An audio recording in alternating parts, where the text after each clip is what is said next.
स्वागत है आपका प्यारे से चैनल हमारे मैगी शो में। और आज आपके लिए मैं फिर से प्यारी सी कहानी लेके आई हूँ। तो इस कहानी में हमारी हीरोइन का नाम ची होता है और जहाँ पे उसे कुछ बंदे लोग मारने के लिए आए होते हैं, लेकिन उसकी पावर के सामने वो लोग उसे खरोच भी नहीं पहुँचा पाते। इसके बाद वो उन सभी को मार के गायब कर देती है।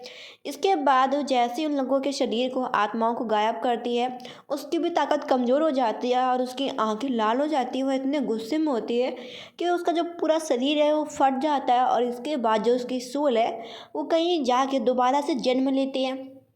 इसके बाद हमारी हीरोइन को देखते हैं जो कि आसपास के नज़ारे को देखती है। एंड इस कहानी में हमारी हीरोइन जियांग परिवार की डॉटर होती है और उसको उसके फादर, उसके माँ बाप, उसके भाई कोई भी पसंद नहीं किया करते थे। उसकी जो असली माँ थी वो भी दुनिया में नहीं थी और उसकी सौतेली बहन ने उसको पैसे दे के उसे कहीं बेच दिया होता है। और इसके बाद वो देखती है जो ची की सोल होती है उसे उस बॉडी में डाल दिया जाता है जहाँ पे ची को सारा उसका पास्ट का पता चल जाता है कि इस लड़की के शरीर के साथ पहले क्या क्या हुआ, किन किन लोगों ने उसे सताया।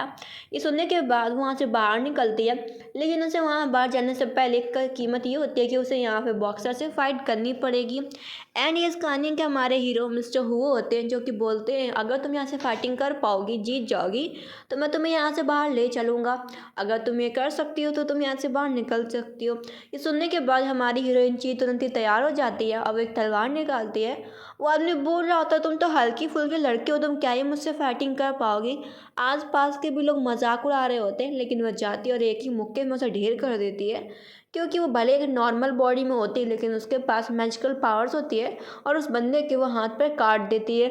ये देखने के बाद तो मिस्टर वो भी हैरान हो जाता है कि वाह, इतनी इंटरेस्टिंग लड़की, शरीर दुबला पतला सा और इतनी अच्छी फाइटिंग स्किल्स कमाल की है। वो उसके पास आती है और उसके बाहों में ही बेहोश हो जाती है। इसके बाद वो अपनी आंखें खोलती है उसके घर पे। वो देखती है कि वो उसके सामने बैठा हुआ है और वो उससे पूछती है कि क्या ये तुम्हारा घर है। वो बोलता हाँ ये मेरा घर है। वो उसे थैंक यू बोलती है उसकी मदद करने के लिए। वो बोलती है कि मैं बाहर जाना चाहती हूँ अपने घर। वो उसे बोलता है कि भले तुम अपने मन से इस घर में आ गई हो, लेकिन तुम बिना मेरी परमिशन से यहाँ से जा नहीं सकती हो। ये सुनने के बाद वो अपनी मैजिक पावर का यूज़ करती है और वहाँ से चॉप उठाती है और उसके गले पे लगा देती है कि तुम्हें क्या लगता है कि मैं तुम्हें मार नहीं सकती। वो बोलता है कि तुम मुझे मार भी डालोगे तब भी मुझे फ़र्क नहीं पड़ेगा और मैं तुम्हें कुछ भी नहीं कहूँगा। वो उसे बोलती है कि मुझसे मजाक मत करना। इसके बाद उसे सच में हर्ट कर देती है। फिर उसे अपने मैजिक से हील कर देती है। फिर उसे बेहोश करके वहाँ से जाने का फैसला करती है। इधर हमारे हीरो को अगले दिन होश आता है। उसे पता चलता है कि जिस लड़की ने उसे नुकसान पहुँचाया था वो यहाँ से उसे चली गई है। वो देखता है कि उसकी बॉडी में जो चाकू का निशान था वो गायब हो चुका है। वो तुरंत ही अपने लोगों को बोलता है कि कुछ भी हो जाए उस लड़की के बारे में पता करो कि वो कौन है, वो कहाँ से आई थी, उसका परिवार कौन है। डॉक्टर बोलते हैं कि उस लड़की से तुम्हें दूर रहना चाहिए, वो अच्छी लड़की नहीं दिखती हो और वो अजीब सी बातें करती है। उसके अजीब सी हंसी बहुत ही डरावनी लगती है। इधर अच्छी याद करती है कि जिस बॉडी में वो आई है उस बॉडी के जो फैमिली वाले थे उसे उस लड़की को बहुत ही परेशान किया करते थे। तो फैसला करती है कि वो जिस किसी की लड़की की बॉडी में आई है वो उसका बदला ज़रूर लेगी। इधर उसके सौतेली बहन का शादी होता है तो वो उसी शादी में पहुंच जाती है। उसके जो सौतेले माँ और बहनें होती हैं वो उसे जिंदा देख के बिल्कुल भी खुश नहीं होती। उसके फादर बोलते तुम निकम्मी बेटी अभी भी जियांग परिवार में आने की हिम्मत करती हो। वो खींच के थप्पड़ लगा देती है अपने फादर को कि तुमसे किसने कहा कि जियांग परिवार सिर्फ तुम्हारा है, जियांग परिवार मेरा भी है। उसकी सौतेली माँ बीच में बोलने की हिम्मत करती कि तुम बिगड़ैल बेटी, तुमने अपने पिता को कैसे मारा। वो उसको भी थप्पड़ लगा देती है। तो सौतेली बहन बोलती है जिसका नाम मिंग होता है कि सिस्टर तुम ऐसी बदतमीजी कैसे कर सकती हो, लेकिन वो उसे भी थप्पड़ लगा देती है। मिंग बोलती है कि तुम मुझसे जेलस फील करती हो कि मैं तुम्हारे होने वाले मंगेतर से शादी करने जा रही हूँ, लेकिन वो मुझे प्यार करता है, वो तुमको लव नहीं करता। जब पे हमारी हीरोइन कहती है कि ना मुझे तुम पसंद हो और ना ये दो कौड़ी का मंगेतर, और उन सभी को पीटती है। ये बोलती है कि तुमसे किसने कहा कि जियांग परिवार मेरा नहीं है, मेरी माँ जियांग परिवार की हेड थी, उन्होंने मेरे फादर से शादी करी तब जाके मेरे पिता को जियांग परिवार मिला। मेरी माँ के मरने के बाद तुरंत ही मेरे फादर ने दूसरी औरत से शादी कर ली। तुम एक रखेल हो, तुम रखेल अंकल की बेटी, तुम्हें क्या लगता है कि तुम असली वारिस से बदतमीजी कर सकती हो? उसका फियांसी बोलता है कि तुम मुझसे घुटने टेक के माफ़ी मांगोगी, तो मैं सोच सकता हूँ हम लोगों की शादी के बारे में, क्योंकि तुम्हारी माँ ने और मेरी माँ ने बहुत पहले हम लोगों की शादी फिक्स कर दी थी, लेकिन वह शादी को तोड़ देती हो, कहती मुझे तुमसे शादी करनी भी नहीं, तुम जैसे घटिया इंसान से। तभी वापस उसका भाई आ जाता है, हमारी हीरोइन ची का, और वो अपनी बहन ची को ही सपोर्ट करता है कि भले मेरी बहन ची बेवकूफ़ हो तो क्या हुआ, लेकिन वो मेरी खून की सगी बहन है। तभी वह मिस्टर हुआ आ जाता है और बोलता है कि मैं भी देखता हूँ कि कौन हो, मेरे होते हुए मेरी वुमन मतलब कि मिस जियांगची को बुली करता है। ये देखने के बाद तो सभी लोग हैरान हो जाते हैं। उसका भाई बोलता है कि मिस्टर वो मेरी बहन से दूर रहो, लेकिन वो दोनों एक दूसरे को ही गन पॉइंट कर लेते हैं, लड़ने लगते हैं हमारी हीरोइन के लिए। जहाँ पे हमारी हीरोइन समझाती है कि लड़ो मत, मैं मिस्टर हुओ के साथ जाऊँगी, और अपने बड़े भाई को बोलती है कि तुमने कभी मेरी ज़्यादा केयर करी नहीं, आज अचानक कौन सा गेम चला कि तुम मेरी केयर करने लगे। फिर बोलती है कि रहने दो भाई, जहाँ तक इन लोगों की बात है तो इन लोगों ने जो कांड किया है इनको उनका पनिशमेंट मिलेगा। इसके बाद वो मिस्टर वो को थैंक यू बोलती है, और इसके बाद बोलती है कि मैं तुम्हारे पैर ठीक कर सकती हूँ, और उसके पैर हील करने की बात करती है और अपना मैजिक चलाती है और उसके पैर हील करने लगती है। तभी उसके मुंह से खून आने लगता है। वो सब बोलती है कि तुम्हारे आधे पैर ठीक हो गए और आधे मैं बाद में ठीक कर दूंगी, क्योंकि मेरी पावर्स अभी बहुत ही कमज़ोर है। वो से बोलता है कोई बात नहीं, मैं खुश हूँ कि तुम मेरे पास हो। वो से बोलते हैं कि बातें बंद करो, खड़े होके दिखा। वो खड़ा होने की कोशिश करता है तो उसके पैर खड़े होने लगते हैं, और मिस्टर वो को विश्वास ही नहीं होता है, लेकिन वो एकदम से गिर पड़ता है। असिस्टेंट बोलता है मैडम ये क्या हो रहा है, जहाँ पे उसे जवाब में बोलती है कि अभी अभी मैंने इसके आधे पैर ठीक करे, मैं बाकी पैर इसके ठीक कर दूंगी, लेकिन समय लगेगा। एक समय आएगा कि मिस्टर वो के पैर ठीक हो जाएंगे और वो चलने लगेगा।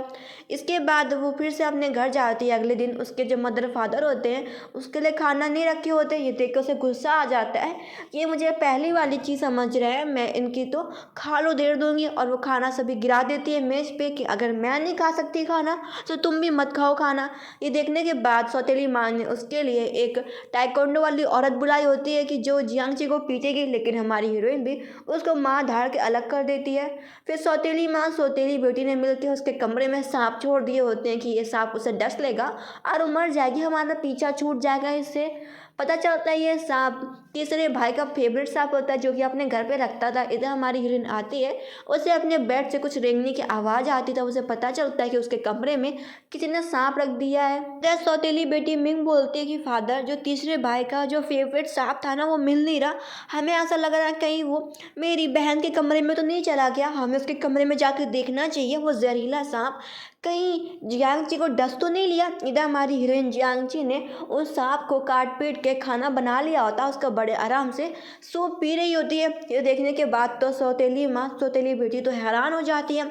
तभी अब एक और सांप होता है जो कि आके उसकी माँ को काट लेता है, मिंग की माँ को। और हमारी हीरोइन बोलती है कि जल्दी हॉस्पिटल लेके जाओ नहीं तो तुम्हारी माँ का तो खेल खत्म। और ये देखने के बाद तुम मिंग बोलती तुम बहुत ही बुरी हो, तुम सब कुछ जानती थी। हमारी हीरोइन कहती कैसी बकवासें कर रही हो, मुझे नहीं पता कि ये सांप कहाँ से आए। इसके बाद वो लोग अपनी माँ को लेके जाते हैं, मतलब मिंग अपनी मॉम को लेके जाती है।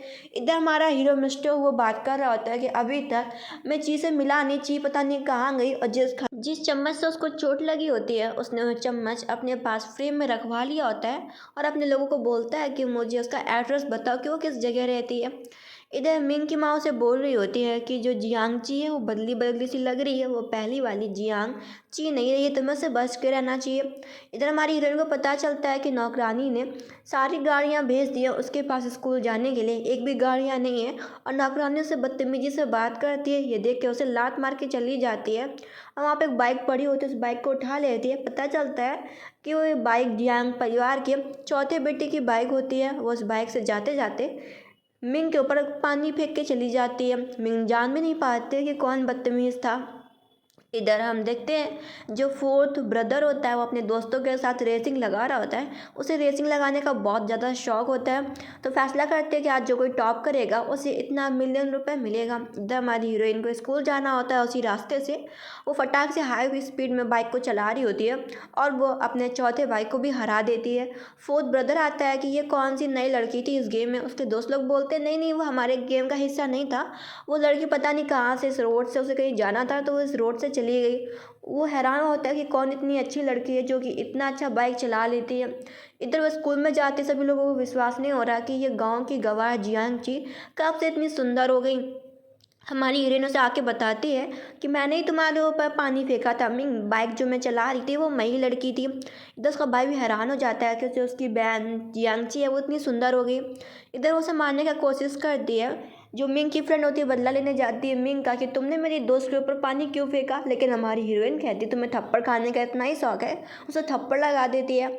फिर वो उन दोनों को इग्नोर मार के जाती है अपने फोर्थ भाई के पास और बोलती है कि मैं सीट चेंज करना चाहती हूँ।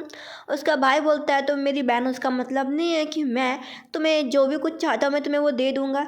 इधर मिंग अपनी दोस्त को भड़का रही होती कि तुम्हारे अंकल तो बहुत बड़े माफिया है, तुम उन अपने अंकल से क्यों नहीं कहती कि तुम्हें परेशान किया जा रहा है स्कूल में।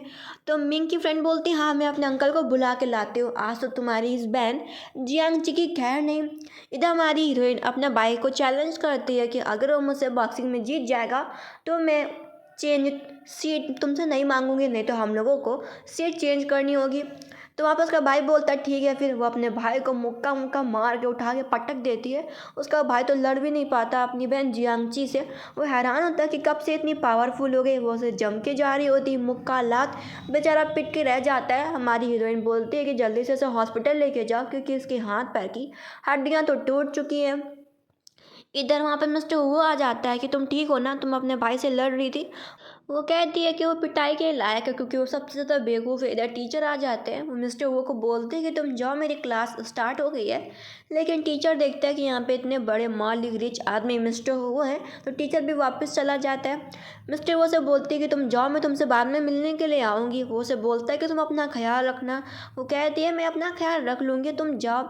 इधर दोस्त लोग बातें कर रहे होते हैं कि जो मिंग की जो फ्रेंड है ना वो अपने अंकल को बुलाने के लिए गई है। उसके अंकल का रिश्ता ब्लैक माफिया लोगों से। आज तो ये तो मिंग की जो बहन है जियांगची वो तो गई। इधर यही सी चीज़ें सोच के मिंग खुश हो रही होती है कि तुम तो जियांगची, तुम्हारा तो खेल ख़त्म, अब तुम बच नहीं पाओगे। इधर वो यही बात अपने भाई को बताती है और उससे शिकायत करती है कि बाइक पे एक लड़की गई थी और वो लड़की कोई और नहीं मिंग थी। मिंग ने आपकी बाइक चलाई भाई और उसने मेरे कपड़ों के ऊपर गंदा पानी भी फेंका। इधर उसके दोस्त लोग बताते हैं कि तुम्हारी बहन को आज पीटा जाएगा क्योंकि ब्लैक ड्रैगन के लोग आ रहे हैं, वो बहुत बड़े माफियाज हैं। वो फैसला करता है कुछ भी हो जाए वो अपनी बहन के पास जाएगा और उसे आखिरी बार समझाएगा। इधर यही बात हमारे हीरो को पता चल जाती है कि ब्लैक माफिया लोग आ रहे हैं उसकी होने वाली मिसेस को पीटने के लिए। ये सुनने के बाद मिस्टर वो बोलता है कि कुछ भी हो जाए लेकिन मैं जियांगची को कुछ भी होने नहीं दूंगा। इधर हम देखते हैं कि जो वही लोग आ जाते हैं माफिया वगैरह, वो अपने अंकल से बोलते हैं कि अंकल इसने मुझे स्कूल में पीटा था सभी लोगों के बच्चों के सामने, इसने मुझे बहुत ही इंसल्ट किया, अंकल आपको मेरा बदला लेना होगा। उसके चाचा बोलते चिंता मत करो। वो अपने लोगों को बोलते हैं कि इसकी हड्डियाँ पसलियाँ तोड़ दो। वो जैसे डंडे उठाते हैं लेकिन हमारी हीरोइन मैजिक करती है और उनके डंडे पकड़ के उन्हीं लोगों को पीटने लगते हैं। ये देखने के बाद तो वो सब भी जितने भी बदमाश आते हैं वो गिर पड़ रहे होते हैं, उनकी खुद ही पिटाई अपने आप होने लगती है। ये देखने के बाद तो दोनों डर जाते हैं कि तुम पक्का कोई चुड़ैल हो या भूत हो। हमारी हीरोइन बोलती है और भी लोग बुला लो जिसको बुला पाओ। तभी यहाँ पे उसका भाई आ जाता है कि देखो यहाँ पे तुमने इस आदमी को पीटा है, इस आदमी के ऊपर 5 ब्लैक माफिया हेड आने वाले हैं, वो तुम्हें नहीं छोड़ेंगे। वो अपनी बहन को मना करता है कि चलो यहाँ से। वो से बोलती है तुम्हें इतना ही डर लग रहा है तो तुम खुद चले जाओ, मुझे डर नहीं लग रहा। लेकिन समय चला जाता है, वहाँ पे वो 5 हेड माफिया भी आ जाते हैं।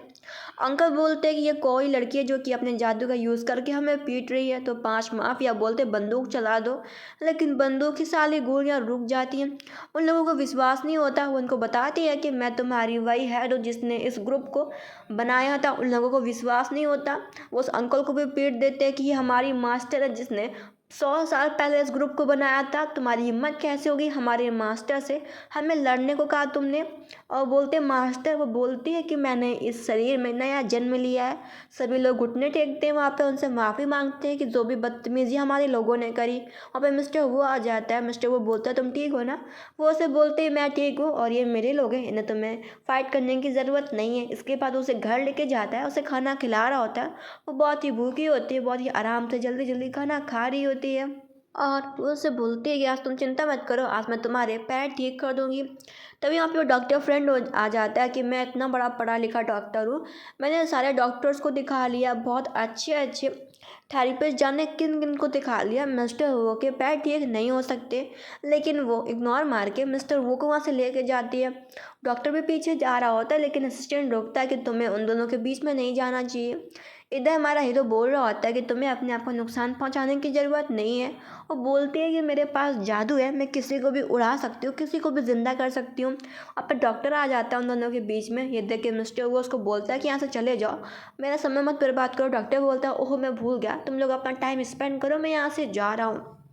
इधर वो अपने मैजिक का यूज़ करती है और मिस्टर हुआ के पैर ठीक कर देती है। मिस्टर हुआ को विश्वास नहीं होता क्या सचमुच उसके पैर ठीक हो गए हैं। वो बोलती हाँ तुम्हारे पैर मैंने ठीक कर दिए हैं, अब तुम खड़े होकर दिखाओ। इधर उसने ज़्यादा पावर यूज़ कर ली होती है तो वो बेहोश हो जाती है। अब वो अपनी आंखें खोलती है, वो उसे बोलती है क्या तुम्हारे पैर ठीक हो गए। वो खड़ा होकर दिखाता है, बोलता हाँ मेरे पैर ठीक हो गए। वो उसे बोलती है कि देखो तुम्हारे अभी अभी पैर ठीक हुए तो तुम ज़्यादा अभी पैरों का यूज़ मत करो। इधर वो दोनों साथ में लंच करने के लिए जाते हैं। डॉक्टर को विश्वास ही नहीं होता कि मिस्टर रो के पैर रात भर में कैसे ठीक हो गया। ये देखने के बाद हमारी हीरोइन कुछ भी नहीं बोलती। इसके बाद वह अपने घर जाती है तो वहाँ पे उसके माँ बाप उसके ऊपर चिल्ला रहे होते हैं कि तुमने वो माफिया लोगों से पंगा क्यों लिया, क्या तुम जियांग परिवार को बर्बाद कराना चाहते हो। तभी वहाँ पे वो माफिया आ जाते हैं। ये देख के फैमिली तो पूरा डर जाती है। वो माफियाज बोलते हैं कि हम तुमसे नहीं बल्कि हमारी हेड मास्टर जियांग से मिलने के लिए आए। और वो आती है हमारी हीरोइन को कुछ बंदूक दे जाते हैं, जो कि हमारी हीरोइन पहले उन बंदूकों को चलाया करती थी, जो कि उसकी फेवरेट थी, जो उसके सेक्ट के लोगों ने संभाल के रखी होती है। उसके फादर बोलते हैं कि ये बंदूक बहुत अच्छी है ना, मैं रख लेता हूँ। वो अपने फादर से बोलती है कि ये मेरे गिफ्ट है, इन्हें छूने की हिम्मत भी मत करना। और ऐसा बोल के अपनी बंदूकों से प्रैक्टिस कर रही होती है। तभी वहाँ पर मिस्टर हुआ आ जाता है। वो बोलता है क्या तुम मेरे ऊपर गोली चलाना चाहती हो। वो कहती है कि मैं अपनी गन स्किल्स को ठीक करना चाहती हूँ, मुझे गन चलानी तो आती है लेकिन बहुत समय हो गया।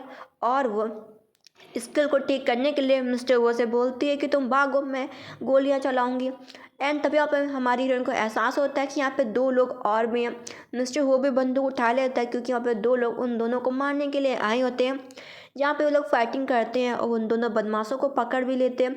हमारी हीरोइन को चेहरा जाना पहचाना सा लगता है और वो अपने मैजिक का यूज़ करते उसे याद आ जाता है कि जो जियांग परिवार की बेटी को मारने के लिए मिंग ने कुछ बदमाशों का यूज़ करके उसे पिटवाया भी था और उसे बेच दिया था। वो उसे बोलती है तो मिंग के लोग वो साफ मना कर देते हैं कि हम नहीं जानते कि तुम किस मिंग की बात कर रही हो। इधर वो हमारे हीरो के पैर देखती है जो कि लड़खड़ाने लगते हैं। वो उसे बोलती है कि तुमने अपने पैरों का कुछ ज़्यादा ही यूज़ कर लिया है, मैंने कहा था कि जितना हो सके आराम करो, तुम मानते नहीं हो, हर जगह मेरे पीछे पीछे आ जाते हो। और बोलती है कि मैं अभी सुई मंगवाती हूँ, तुम्हारे पैर ठीक करने की कोशिश करती हूँ। फिर उसे बोलती है कि तुम्हें हॉट वाटर में कुछ नहाना होगा और उसकी खुद से ही कपड़े हटाने लगती है। उसने अपने आँखों में पट्टियाँ बांध ली होती है। वो उसे बोलता है कि ये मैं काम खुद कर लूँगा। फिर उसने पानी में कुछ दवा भी डाली होती है और उसके पैर में सुइयाँ लगाने लगती है कि मैं तुम्हारे पैर को और भी हील करने की कोशिश करूँ जिससे तुम्हारे पैर मजबूत हो जाए और तुम्हारे पैर ज़्यादा लड़खड़ाए भी नहीं, क्योंकि आगे चल के तुम्हें अपने पैरों का यूज़ ही करना है। इधर वो सुइयाँ निकाल लेती है। इधर हम सीन देखते हैं जहाँ पे सौतेली माँ खुश हो रही होती है कि अब तक तो उनकी बेटी जियांगची का खेल ख़त्म हो चुका होगा। लेकिन वहाँ पे हमारी हीरोइन मिस्टर हुओ के साथ आती है, जिसे देख के तीनों नाखुश हो जाते हैं। वो उसी बदमाश को भी लेके आती है। वो सब बोलने लगते हैं कि तुम जियांग परिवार में किसी बदमाश को कैसे ला सकती हो। हमारी हीरोइन कहती है कम से कम मिंग अपने लोगों को तो पहचान लो, ये वही इंसान है जिसे तुमने मुझे मारने के लिए भेजा था। मिंग साफ साफ मना कर रही होती है कि तुम झूठ बोल रही हो, भला मैं ऐसे क्यों करूँगी, मैं तो पढ़ने वाली लड़की हूँ, मुझे क्या पता कि ये लोग कहाँ से आते हैं। फादर भी हमारी जियांची को थप्पड़ मारने जा रहे होते हैं कि तुम तो दिन ब दिन बिगड़ती जा रही हो और अपनी बहन मिंग को कैसे परेशान कर रही हो। मिस्टर वो बोलता है अगर तुमने मेरे सामने जियांगची को टच भी किया ना तो मैं तुम्हें छोड़ूंगा नहीं। और मिस्टर वो अपने लोगों से बोलता है कि इन तीनों को घर से बाहर निकाल दो। जहाँ पे तीनों परेशान हो जाते हैं गार्ड्स मिस्टर वो की बात मानते हैं और उन्हें जियांग परिवार से निकाल दिया जाता है। जहाँ पे मिंग बोलती है कि फादर बड़े भाई को फ़ोन करे, वो तुरंत ही हमारे लिए मदद ज़रूर करेंगे। फादर अपने बड़े बेटे को फ़ोन करते हैं। बड़ा बेटा बोल देता है कि चलो मेरी बहन के पास दिमाग आ गया, वो पहले बोली वाली नहीं रही। अब बोलते हैं कि मैं तो अपनी बहन की मदद करूँगा। और वह अपने सौतेली माँ, फादर और अपनी बहन का कार्ड बंद करा देते हैं सौतेली बहन के सारे बैंक कार्ड सब बंद कर दिए जाते हैं, फ्रीज हो जाते हैं। अब वो तीनों और भी परेशान हो जाते हैं। तभी यहाँ पे जियांग परिवार का चौथा बेटा आ जाता है, जहाँ पे मिंग बोलती, भाई आपको बहुत तेज़ बुखार था, तब मैंने ही मदद करी थी आपके बुखार को ठीक करने में, और यहाँ तक कि आपकी सगी खून की बहन ने आपकी दवा में गड़बड़ कर दी थी, और देखो ना उसने हम तीनों को घर से बाहर निकाल दिया। भाई क्या आप मेरी मदद नहीं करोगे? ये देखने के बाद उसका भाई उनकी बातों में आ जाता है और वो वहाँ के बॉडीगार्ड्स को पीटता है और अपनी बहन से बोलता है कि तुम मेरी बहन होने के लायक नहीं हो, अगर मिंग ना होती तो मैं कब का मर जाता। जहाँ पे हमारी हीरोइन बताती है कि मैंने तुम्हें कभी नुकसान पहुँचाया है नहीं, तुम खुद एक गधे और बेवकूफ़ हो, और तुम्हें लगता है कि तुम मुझसे फाइटिंग करके जी सकते हो, तो आओ मुझसे लड़ो आके। जब मम्मी बोलती है कि तुम चुप रहो जियांग जी, तुम बहुत ही बुरी, जब मेरा भाई बीमार था तब तुमने उसकी दवा में कुछ गड़बड़ कर दी थी, यही बात फादर बोलते कि तुम बहुत ही बुरी हो जियांग जी। जहाँ पे वो बोलती है कि जब तुम लोग ये सब बातें बोल रहे हो तो मुझे दूध का दूध और पानी का पानी अलग कर देना चाहिए था। वे एक वीडियो दिखाने लगती है तो मिंग बीच में फ़ोन छीनने लगती है, लेकिन वो मिंग को लात मार के गिरा देती है और अपने भाई को वीडियो दिखाती है कि जब मैं तुम्हारे लिए दवा बना के लेके आ रही थी तो मिंग ने उस दवा में कुछ ना कुछ मिला दिया था। जब मैंने उसे पूछा कि इसमें तुमने क्या मिलाया है, तो उसने जवाब में बोला कि बस जड़ी बूटियाँ, जिससे चौथा भाई ठीक हो जाएगा। इसने तुम्हें जहर देने की कोशिश करी थी, ना कि मैंने। इन सब की मास्टरमाइंड मिंग है, ना कि मैं। उसके भाई को विश्वास नहीं होता है कि वो आज तक गलत इंसान की मदद कर रहा था। मिंग बोलती, भाई ऐसा नहीं है, ये वीडियो फेक है। उसका भाई बोलता है झूठ मत बोलो। फिर वो अपनी बहन जियांगची से माफ़ी मांगता है। जियांगची बोलती है अगर तुम मुझसे सच में माफ़ी मांगना चाहते हो तो घुटनों के बल रात भर बैठी रहो और मैं तुमसे कल सुबह बात करूँगी। उसका भाई बोलता है हाँ, मैं सारी गलतियों की तुमसे माफ़ी मांगता हूँ, जो भी मैंने आज तक तुम्हें परेशान किया, प्लीज़ मुझे माफ़ कर दो। इधर वो मिस्टर वो को बोलते हैं कि चलो मैं तुमको चल के अपना कमरा दिखा देती हूँ कि मैं किस कमरे में रहती हूँ। वो बैठी होती है, तभी वो देखती है कि वो बाथरूम में बाहर आया। वो उससे पूछती तुम्हारे कपड़े किधर है? वो बोलता है ये घर तुम्हारा है, मुझे क्या पता कि मेरे कपड़े हैं भी कि नहीं है इस घर में। वो उससे बोलती है कि तुम इतने अमीर हो, तुम 2 मिनट में फ़ोन करोगे तुम्हारे लिए हेलीकॉप्टर से भी कपड़ों का सेट आ जाएगा। वो उसे बोलता है लेकिन मुझे ऐसे ही कपड़ों में रहना पसंद है। वो उसे बोलते तुम मुझे सेड्यूस कर रहे हो। वो उसे बोलता है हाँ, कुछ ऐसा ही समझ लो। वो उसकी टॉवल हटाने की कोशिश करती है, लेकिन मिस्टर वो रोक देता है और बोलता है कि तुम कॉलेज की लड़की हो, तुम्हें और समय लेना चाहिए, अपने पर ध्यान देना चाहिए। ये चीज़ देख के वो गुस्सा आ जाती है और इसके बाद चुपचाप सो जाती है। अगले दिन जब वो उठती है अपने स्कूल जाने के लिए, तब उसका भाई घुटनों के बल बैठा होता है। वो उसे माफ़ कर देती है। उसका भाई बोलता है कि तुम मुझे भाई कह के क्यों नहीं बुलाती हो? और उसको परेशान कर लेता है कि प्लीज़ तुम मुझे अपना भाई क्यों नहीं कह रही हो, हम लोग सगे खून के भाई बहन हैं। वो उसे बोलते है देखो मुझे परेशान मत करो, लेकिन मुझसे दूर रहो। वो उसे बोलता है नहीं, तुम मेरी छोटी बहन हो। वो उसे बोलती है अगर ऐसा है तो तुम मुझसे रेसिंग लगाओ, अगर तुम मुझसे रेसिंग में जीत जाते हो, तुम मुझसे पहले स्कूल में पहुंच जाते हो, तो मैं तुम्हें भाई कह के बुलाऊंगी। अगर मैं जीतती हूँ तो तुम मुझसे कोई भी मतलब नहीं रखोगे। और वो दोनों रेसिंग करते हैं। हमारी हीरोइन को एहसास होता है कि कुछ ज़्यादा ही वो तेज़ बाइक चला रहा है, उसका पक्का एक्सीडेंट हो जाएगा, और एक्सीडेंट हो भी जाता है। वो तुरंत ही गाड़ी मोड़ के आती है और अपने भाई को बोलती है कि पागल मेरा बेवकूफ़ सा भाई। इसके बाद वो मैजिक का यूज़ करती है और उसको हील कर देती है। उसकी सारी चोटें गायब हो जाती है। उसके भाई को विश्वास नहीं होता कि मेरे हाथ से तो खून बह रहा था, मेरा सर भी फट चुका था, ये कैसे मैजिक हो गया, उसे विश्वास नहीं होता। लेकिन वो उसे इग्नोर मार के अपने स्कूल जाती है। इधर स्कूल में उसका भाई केयर उसकी कर रहा होता है कि बहन पानी पी लो, केक खा लो, तुम्हें भूख लगी होगी। वो अपने भाई को बोलती है कि तुम्हें मेरी इतनी केयर करने की ज़रूरत नहीं है। स्कूल के लोग हैरान हो रहे होते हैं कि दोनों भाई बहन तो हमेशा एक दूसरे के दुश्मन थे, आज कौन सा जादू हो गया। तभी उसे वहाँ पे उसका वही फियांसी उसे प्रपोज करने के लिए आया होता है, लेकिन बीच में मिंग आ जाती है कि क्या तुम मेरे लिए आए हो? डू डू से इग्नोर मारता, बोलता है कि मैं तो तुम्हारे लिए आया हूँ जियांग जी। हमारी फैमिली ने हम दोनों के लिए बहुत ही पहले रिश्ता तय कर दिया था, लेकिन देखो ना तुम्हारी माँ पहले मर गई थी। सभी क्लास में पूछते कि ये तो तुम्हारा फियांसी था ना, वो तुम्हारी सौतेली बहन जियांगची को क्यों प्रपोज कर रहा है? इधर जियांगची से लात मार के गिरा देती है कि मैं तुमको पसंद नहीं करती, दोबारा मेरे आंखों के सामने मत आना, समझ में आ गया? अब इधर क्लास वालों को भी पता चल जाता है कि असली सच क्या है। फियांसी मिंग को नहीं पसंद करता, बल्कि वो जियांगची को पसंद करता है। और सभी लोग मिंग को हेट करने लगते हैं कि ये तो बहुत ही झूठी है, तो झूठी झूठी बातें बनाया करती है। इधर वहाँ पे भाई आ जाता है कि मेरी बहन जियांगची को मत परेशान करो, नहीं तो मैं तेरा मुंह तोड़ दूंगा। तू तो पहले मिंग को पसंद करता था ना, अब तुझे क्या हो गया। इधर वो जा रही होती है, लेकिन उसका वही डू पीछा कर रहा होता है। मिस्टर वो बोलता है कि ज़्यादा मेरे से हेकड़ी दिखाई ना तो गायब कर दूंगा। ये देखने के बाद तो डू होता है डर जाता है, क्योंकि मिस्टर वो बहुत ही रिच आदमी होता है। इधर वो घर पे बैठी होती है, वो पढ़ाई कर रही होती है, वो उसके लिए फ्रूट काटता है, उसे फ्रूट खिला भी रहा होता है। इसके बाद वहाँ पे तीसरा भाई आ जाता है, जहाँ पे उसे पता चलता है कि उसके जो प्यारे छोटे छोटे सांप थे ना, उसकी बहन जियांगची ने उन्हें काट के सूप बना के पी लिया है। ये सारी बातें सौतेली माँ सौतेली बहन बोल रही होती है कि हाँ ब्रदर, इसने तुम्हारे छोटे छोटे सांप के बच्चों को काट के खाना बना के खा चुकी है। जियांगची बोलती हाँ मैंने ऐसा किया। उसका भाई बोलता है कि मैं तुम्हें नहीं छोड़ूंगा, भले तुम मेरी सगी खून की बहन हो, तुम ऐसा कैसे कर सकती हो। और जो मिंग होती है और भी आग लगा देती है कि भाई सोचो ना, आपने उन्हें कितनी मेहनत से पाल पोस के बड़ा किया था। हमारी हीरोइन बोलती बड़ी सोचने वाली बात है कि तुम्हारे छोटे छोटे सांप के बच्चे उस पिंजरे में थे, वो कैसे मेरे कमरे तक पहुंच गए। इतना बड़ा घर है, मेरा कमरा सबसे ऊपर और सबसे पीछे, वो मेरे कमरे में ही क्यों पहुंचे। अब बोलती है कि मैंने जिसका सूप बना के पिया था वो सांप के बच्चे नहीं थे, बल्कि वो मैंने और कुछ खाया था। वो तो मैंने इन दोनों को डराने के लिए सौतेली माँ सौतेली बहन को झूठ मूठ का बोल दिया था।